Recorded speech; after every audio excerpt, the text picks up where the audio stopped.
नमस्कार, आप देख रहे हैं केडी न्यूज। केडी न्यूज में आपका स्वागत है। किसी सोते को गफलत से जगा देना बगावत है, किसी कमजोर के हक को दिला देना बगावत है। अगर सच्चाइयों का गीत गाना ही बगावत है तो हम भी एक बागी हैं, माजरा बताओ। जैसे ही इस शायरी को सांसद ने पढ़ा, जोरदार तालियों की गड़गड़ाहट होने लगी।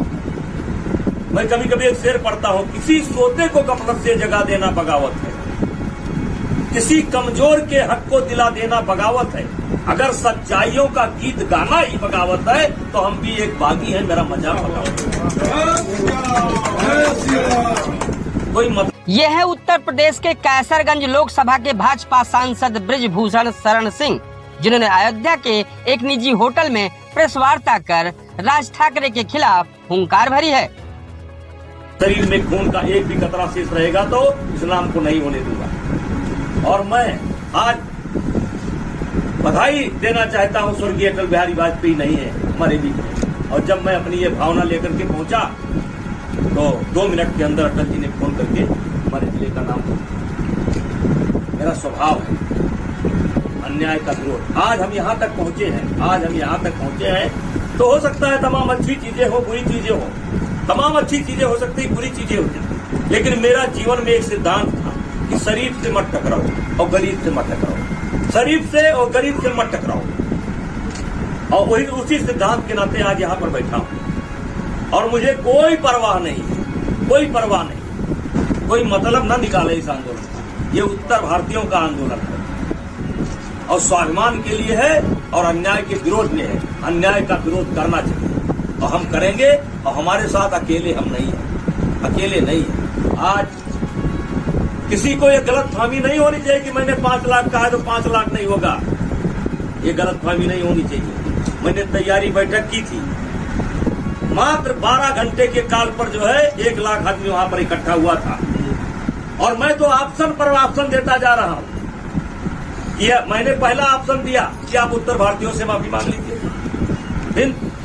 उस दिन मैंने तमाम मुस्लिम उलेमा संत थे, हिंदू संत थे अयोध्या, हमने कहा आप उत्तर भारतीयों से नहीं माफी मांग सकते तो आप संतों से माफी मांगो। बातचीत के क्रम में आया कि मोदी जी के तरफ से आपको फोन नहीं आया, आपको रोका नहीं गया। आपने मोदी जी क्यों रोकेंगे भाई, भारतीय जनता पार्टी क्यों रोकेगी? फिर मैंने कहा चलो मोदी जी से माफी मांग लो। फिर कुछ बात आई मुख्यमंत्री जी की, हमने कहा योगी जी आप मुख्यमंत्री हैं, पहले संत हैं, हमारा संबंध उस गति से जो जब महंत दिग्विजयनाथ थे तब से है, अवैधनाथ जी से मेरा संबंध है। हमको भोजन कराने के बाद वो भोजन करते थे, ट्रेन में मिलते थे, अपने हाथ से निकाल करके खाना खिलाते थे। हमने कहा योगी जी मुख्यमंत्री बाद में है, पहले संत है, आप उनसे मांग लो। तो आप मोदी जी से मांगोगे नहीं, उत्तर भारतीयों से मांगोगे नहीं, संतों से मांगोगे नहीं, उलेमाओं से मांगोगे नहीं, जनता से मांगोगे नहीं, तो अयोध्या आप राजनीतिक यात्रा पर आ रहे हैं। सांसद बृजभूषण ने जब से समाचारों के माध्यम से मुंबई के नेता राज ठाकरे के आने की सुगबुगाहट सुनी है तो उन्होंने एक निजी होटल में मीडिया से मुलाकात कर बात रखी। पत्रकार वार्ता करते हुए उन्होंने बताया कि 2008 से उत्तर भारतीयों को जिस तरीके से अपमानित किया गया है, मैं उनकी स्वाभिमान सम्मान की लड़ाई लड़ रहा हूं और जब तक राज ठाकरे माफी नहीं मांगते उनका विरोध किया जाता रहेगा। रोज मैंने समाचार में देखा कि वो अयोध्या आना चाहते हैं और मुख्यमंत्री योगी आदित्यनाथ जी से मिलना चाहते हैं, और बड़े विचार के बाद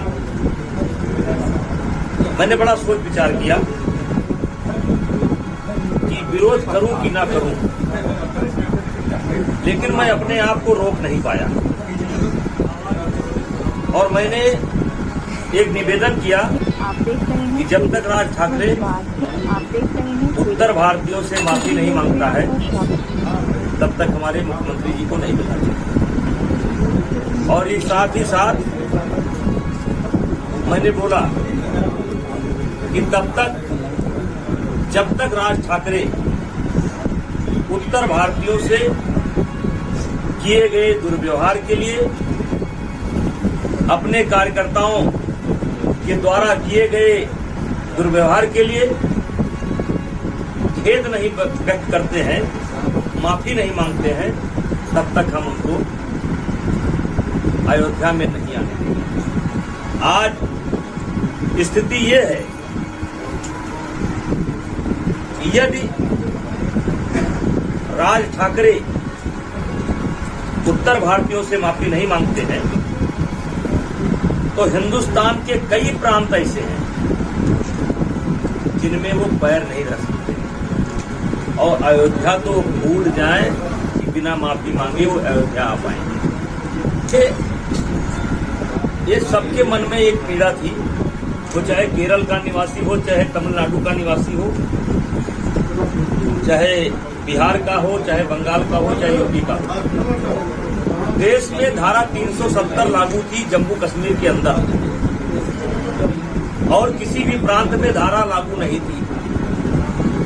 लेकिन अघोषित रूप से आज भी महाराष्ट्र में एक धारा लागू है। देश के किसी भी कोने का रहने वाला आदमी वहां नंबर 2 का नागरिक है, उसको दब कर रहना पड़ता है।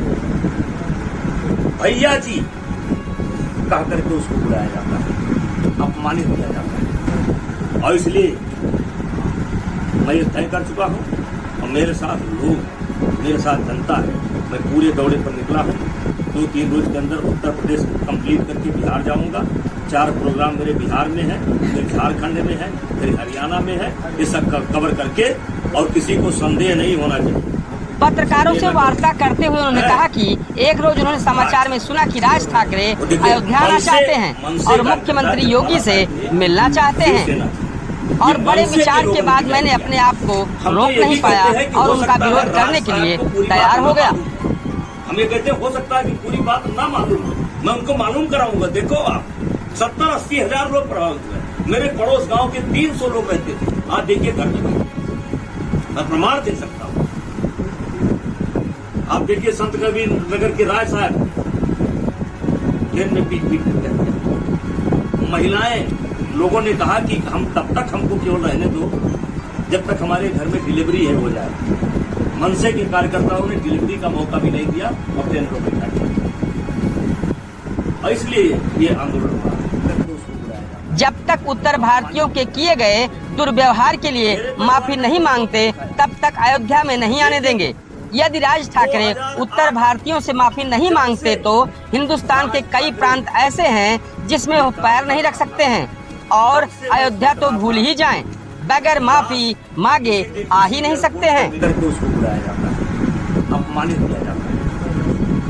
मेरे परिवार का कोई चोट नहीं खाया है, लेकिन 2008 से जब से राज ठाकरे ये काम कर रहा था, तब से मैं सोच रहा था कि काश किसी दिन किसी एयरपोर्ट पर मेरी मुलाकात हो जाए।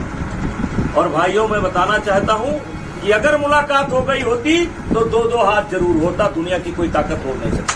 नेताजी संघर्ष करो, हम तुम्हारे साथ हैं। लेकिन आप सब लोग जानते हैं कि ये एक दरबे के अंदर रहते हैं। ये मुंबई से बाहर नहीं निकलते। पहली बार ये निकलने की कोशिश की।